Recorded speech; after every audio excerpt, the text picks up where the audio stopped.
Hello दोस्तों, स्वागत है आपका अपने YouTube channel genius MP classes में। आज हम प्रथम भारतीय अंतरिक्ष यात्री और विश्व के 138वें अंतरिक्ष यात्री राकेश जी शर्मा के बारे में बात करने वाले हैं और उनके पूरे जीवन परिचय, उनके उपलब्धियों के बारे में और उनके पैतृक निवास, उनके माता पिता, सभी चीज़ों के बारे में आपको विस्तार से इस वीडियो के अंदर बताया जाएगा। कृपया करके पूरे वीडियो में बने रहे, वीडियो को स्किप ना करें। अगर वीडियो को स्किप करते हैं तो आप इसमें जो जानकारी छुपी हुई रहती है उसको पूरी तरह से प्राप्त नहीं कर पाएंगे। तो चलिए बढ़ते हैं आगे और देखते हैं राकेश जी शर्मा का जीवन परिचय।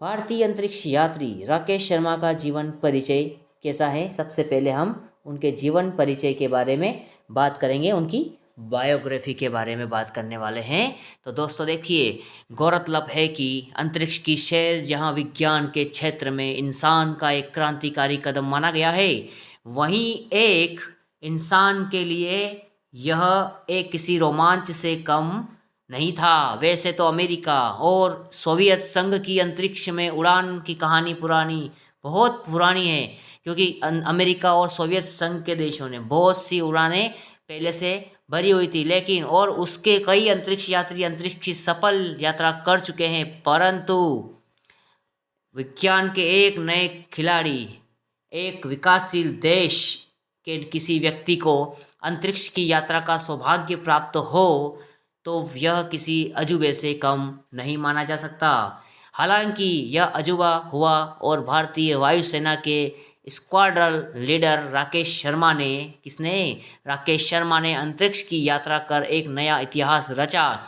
आज से 33 वर्ष पूर्व यानी 2 अप्रैल 1984 का वह ऐतिहासिक दिन था। कब? 2 अप्रैल 1984।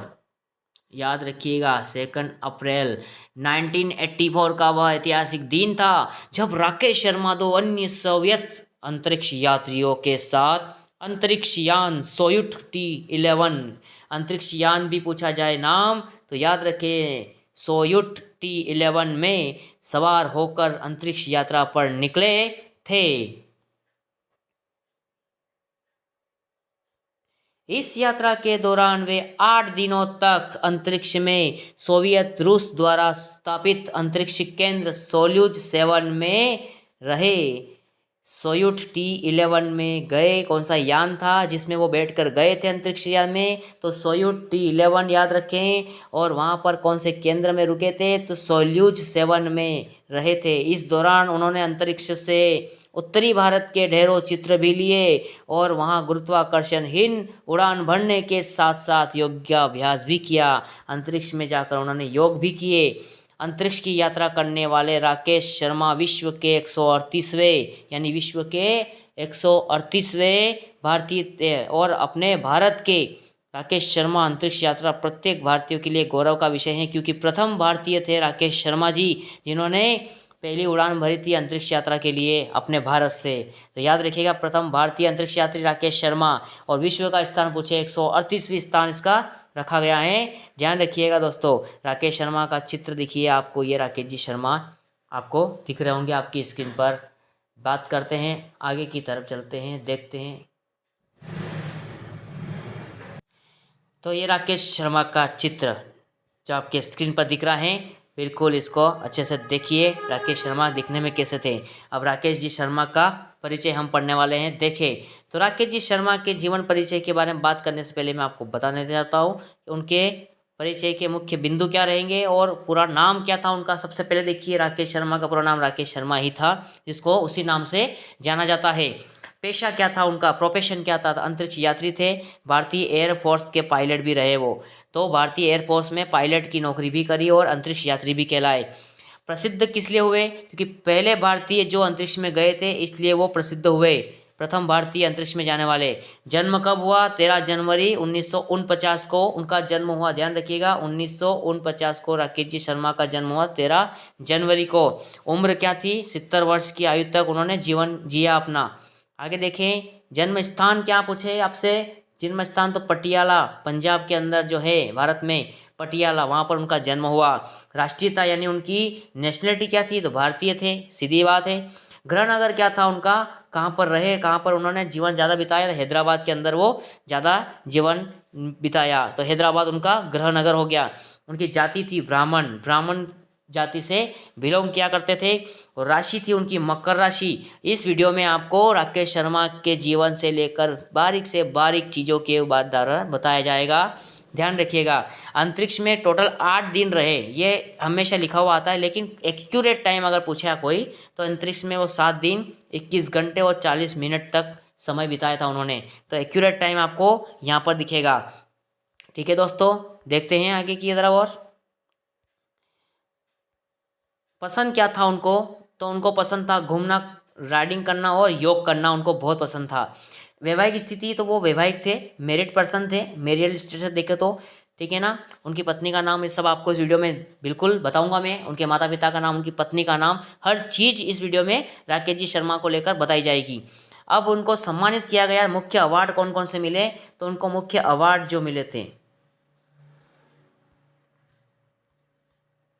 तो वो अवार्ड कौन कौन से थे। सबसे पहले अशोक चक्र से सम्मानित किया था उनको, क्योंकि वो अंतरिक्ष यात्रा करके आए थे। संग्राम मेडल भी उनको दिया गया था। विदेश सेवा सिविल सर्विस मेडल भी उनको मिला था। 9 साल के लॉन्ग सर्विस मेडल भी उनको मिला, लगातार 9 साल तक उन्होंने सर्विस दी थी, उसके लिए भी उनको मेडल दिया गया था। हीरो ऑफ द सोवियत संघ इनको उपाधि दी गई थी, हीरो ऑफ द सोवियत संघ की। इनको हीरो ऑफ द सोवियत संघ बताया जाता है। आज भी पूछे कोई हीरो ऑफ द सोवियत संघ कौन है, तो आपको बिल्कुल बोलना है राकेश शर्मा। अब हम राकेश शर्मा जी के परिवार के बारे में बात कर लेते हैं। तो राकेश शर्मा के परिवार के बारे में अगर हम बताएं, तो पिता का नाम क्या था, देवेंद्र शर्मा, देवेंद्र नाथ शर्मा, पूरा नाम है देवेंद्र नाथ शर्मा। माताजी का नाम तृप्ता शर्मा, तृप्ता शर्मा उनकी माताजी का नाम था। और पत्नी का नाम मधु शर्मा था। ओके, उनके बेटे का नाम कपिल शर्मा, जो फिल्म डायरेक्टर हैं, ठीक है, आज फिल्म डायरेक्टर रहे हैं कपिल शर्मा, उनके बेटे का नाम कपिल शर्मा था। और उनकी 2 बेटियां भी थी, तो दोनों बेटियों के नाम देखिए आप। तो पहली बेटी थी मानसी, जो किसी कारणवश उनकी डेथ हो चुकी थी, और दूसरी प्रतीक गुड़िया का नाम था कृतिका शर्मा। बिल्कुल दोस्तों याद रखिए, राकेश जी शर्मा के 2 गुड़िया थी, 2 लड़कियां थी, 2 बेटियां थी। पहली मानसी जो डेथ हो चुकी थी जिसकी, और दूसरी कृतिका शर्मा। आगे देखते हैं राकेश शर्मा का कैरियर कैसा था। राकेश शर्मा कैरियर के बारे में देखते हैं। तो देखिएगा, कहा जाता है कि राकेश शर्मा को बचपन से ही विज्ञान के विषयों से लगाव था। स्कूल के दिनों से ही वे इलेक्ट्रॉनिक्स में रुचि दिखाने लग गए थे। इलेक्ट्रॉनिक्स में रुचि दिखाना और उनका विज्ञान के विषय में ज़्यादा रुचि होना दिखाने लगे, क्योंकि बोलते हैं ना कि पूत के पाँव पालने में दिख जाए, वो कंडीशन हर इंसान की होती है, वो क्या कैसा निकलेगा ये चीज़ अपने को बचपन से ही दिखने लग जाती है। राकेश जी शर्मा के भी पहले से ही निर्धारित था कि वो कुछ ना कुछ बड़ा करने वाले हैं। तो विज्ञान में रुचि होना, इलेक्ट्रॉनिक्स सामान में रुचि दिखाना, एक क्रेडिट के तौर पर राष्ट्रीय सुरक्षा अकादमी की ट्रेनिंग पूरी करने के पश्चात जब वर्ष 1970 में राकेश शर्मा को भारतीय वायुसेना में बतौर टेस्ट पायलट के रूप में 1970 में उनको भर्ती किया गया था। उनकी मन की मुराद पूरी हुई। जब इंसान को अपना लक्ष्य मिल जाता है ना, तो वो बहुत खुश होता है, अपने आप को भाग्यशाली समझता है। राकेश जी शर्मा को भी जो सपना था उनका पायलट बनने का, 1970 में जब पहली बार उनको एक ट्रेनिंग पर्पस पर रखा गया, तो वो बहुत खुश हुए, उनकी मन की मुराद पूरी हुई। भारतीय वायुसेना में लड़ाकू विमान उड़ाने की योग्यता का प्रदर्शन करने का उन्हें मौका जल्दी ही मिल गया, क्योंकि भारतीय वायुसेना में लड़ाकू विमान चलाने का मौका हर किसी को नहीं मिलता है। जो पायलट होता है, जो अच्छे से अच्छे पायलट होते हैं, उनको ही उस विमान को चलाने का मौका मिलता है। तो राकेश जी शर्मा को यह मौका बहुत ही जल्दी मिल गया, 1 साल के अंदर ही उनको यह मौका मिला। वर्ष 1971 में भारत पाकिस्तान के युद्ध के दौरान उन्होंने युद्ध के मैदान में मिग विमान का सफलतापूर्वक संचालन किया। कौन सा विमान? मिग विमान। देखिए दोस्तों, ये मिग विमान उन्होंने संचालित किया था। अपनी योग्यता को साबित भी किया उन्होंने, अच्छे से उनको पायलट बनाया गया और अच्छे से उन्होंने उसको अपने जो जॉब थी उसको बहुत ही अच्छे से निभाया, अपनी योग्यता को साबित किया। और अपनी योग्यता की बदौलत वर्ष 1984 में राकेश शर्मा भारतीय वायुसेना में स्क्वाड्रन लीडर के पद पर, कब, 1984 में पद पर, कौन से पद पर, स्क्वाड्रन लीडर के पद पर पहुंचे। इसी बीच 20 सितंबर 1982 को राकेश शर्मा का चयन एक और भारतीय नागरिक रवीश मल्होत्रा के साथ, रवीश मल्होत्रा जी के साथ गए थे, ये ध्यान रखिएगा, भारत और सोवियत संघ की एक संयुक्त अंतरिक्ष अभियान के लिए किया गया। इस अभियान के तहत दोनों में से किसी एक को अंतरिक्ष यात्रा का मौका मिलना था। तो यहाँ रवीश मल्होत्रा और राकेश शर्मा दो नाम आए थे सोवियत संघ की लिस्ट के साथ, तो वहाँ पर किसी एक को मौका मिलना था। तो मौका मिला किसको दोस्तों? राकेश जी शर्मा को मौका मिला। दरअसल भारत के अंतरिक्ष विज्ञान संगठन इसरो, किसने? इसरो और सोवियत संघ के इंटरकॉस्मोस के इस संयुक्त अभियान के तहत अंतरिक्ष का अध्ययन करने के लिए दोनों देशों के 3 अंतरिक्ष यात्री को अंतरिक्ष यान द्वारा अंतरिक्ष में जाना था। दोनों देश में मिलाकर 3 अंतरिक्ष यात्रियों को अंतरिक्ष में जाना था। 3 अंतरिक्ष यात्रियों में से 2 सोवियत संघ से और 1 भारत से चुने जाने वाले थे। तो देखिए दोस्तों, बहरहाल भारत से नामित दोनों लोग राकेश शर्मा और रवीश मल्होत्रा को यात्रा पूर्व प्रशिक्षण के लिए सोवियत संघ के कजाकिस्तान स्थान अंतरिक्ष स्टेशन बेंकानूर भेजा गया। पहले दोनों को कहाँ भेजा गया? सोवियत संघ के कजाकिस्तान स्थित अंतरिक्ष स्टेशन बेंकानूर में भेजा गया। और इस प्रशिक्षण में राकेश शर्मा अव्वल रहे और अंतिम तौर पर उनका नाम अंतरिक्ष यात्रा के लिए कर लिया गया। फिर 2 अप्रैल 1984 का वह ऐतिहासिक दिन आया जब राकेश शर्मा ने 2 सोवियत अंतरिक्ष यात्रियों कमांडर वी मेलिसेव, देखो मैंने बताया इस वीडियो में मैं आपको हर चीज़ बताऊंगा, हर नाम बताऊंगा। आपने राकेश शर्मा का नाम सुना होगा लेकिन आपने रवीश मल्होत्रा का नाम नहीं सुना होगा। आज रवीश मल्होत्रा का नाम भी इस वीडियो के माध्यम से आपने जाना होगा। और फ्लाइट इंजीनियर GM स्ट्रीफ्लोम के साथ अंतरिक्ष सैल्यूट T11 में सुदूर अंतरिक्ष के लिए उड़ान भरा। सुदूर, बहुत दूर दराज अंतरिक्ष के लिए उड़ान भरी। उड़ान भरने के बाद तीनों अंतरिक्ष यात्री सफलतापूर्वक अंतरिक्ष में सोवियत संघ द्वारा स्थापित ऑर्बिटल स्टेशन, कौन से ऑर्बिटल स्टेशन, सोल्यूट 7 में पहुंच गए। इस ऐतिहासिक अंतरिक्ष मिशन के साथ भारत अंतरिक्ष में मानव भेजने वाला विश्व का 14वां देश बना। ध्यान रखिएगा, अंतरिक्ष में मानव को भेजने वाला भारत कौन सा देश बना था? 14वां देश बना था।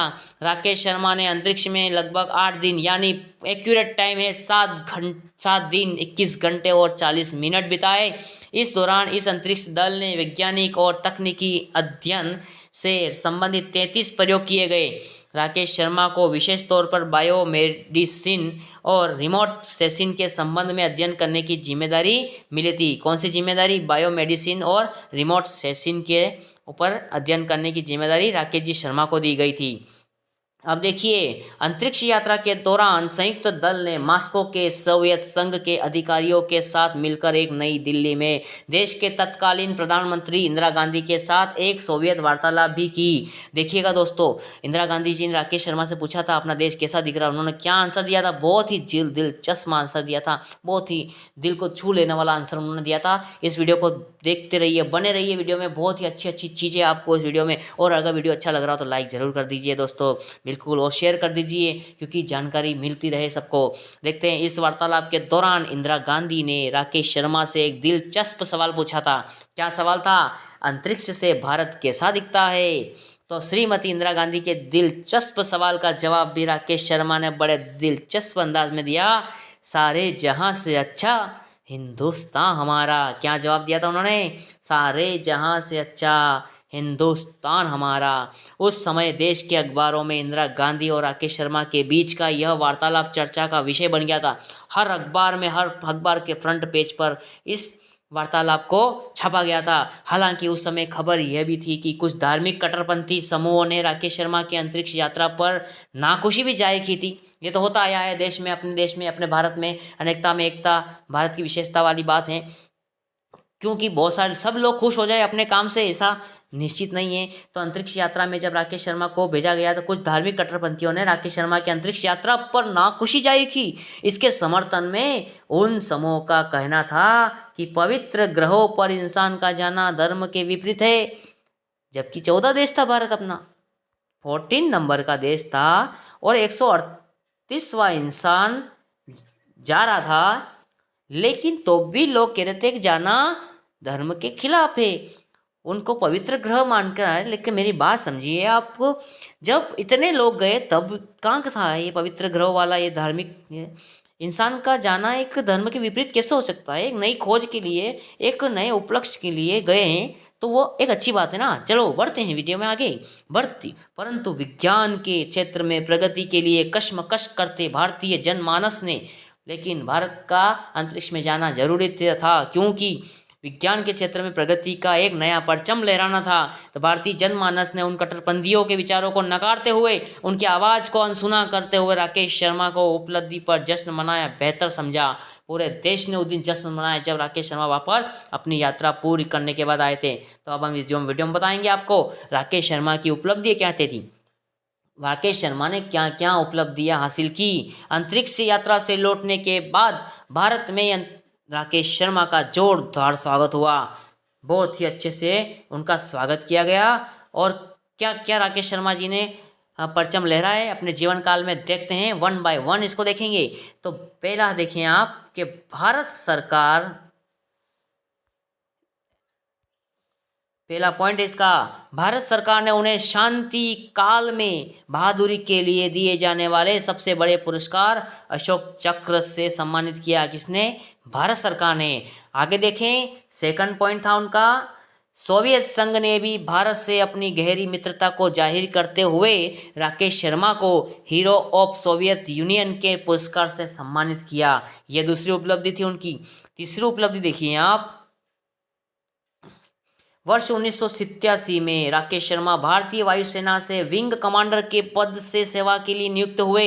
सेवानिवृत्त के बाद उन्होंने Hindustan aeronautics limited HAL hello में टेस्ट पायलट के तौर पर कुछ समय के लिए अपनी सेवाएं भी दी। और इसके बाद वर्ष 2006 में राकेश शर्मा को भारतीय अंतरिक्ष अनुसंधान संगठन इसरो के बोर्ड में नामित किया गया था। और बाद के वर्षों में वह एक कंपनी ऑटोमेटेड वर्क फ्लोर के चेयरमैन भी नियुक्त किए गए थे। ये प्रमुख उपलब्धियां राकेश जी शर्मा की आपके सामने रखी गई है। इनको देखते रहिए, वीडियो देखो पूरा, जिसने देखा है उसने बहुत सी चीज़ें समझी भी है। देखते हैं आगे, राकेश शर्मा का व्यक्तिगत जीवन अगर देखा जाए तो देखिएगा, राकेश शर्मा सरल और सौम्य प्रवृत्ति के व्यक्ति रहे हैं। उनका विवाह कर्नल PN शर्मा की बेटी मधु शर्मा से हुआ था। पति पत्नी दोनों रूसी भाषा के भी ज्ञाता थे।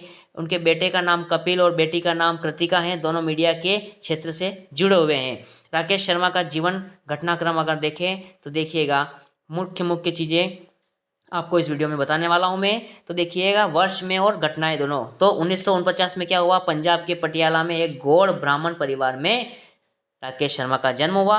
1966 में राष्ट्रीय सुरक्षा अकादमी NDA के लिए चयनित किया गया। 1970 में भारतीय वायुसेना में टेस्ट पायलट के पद पर पहली बार नियुक्त किया गया।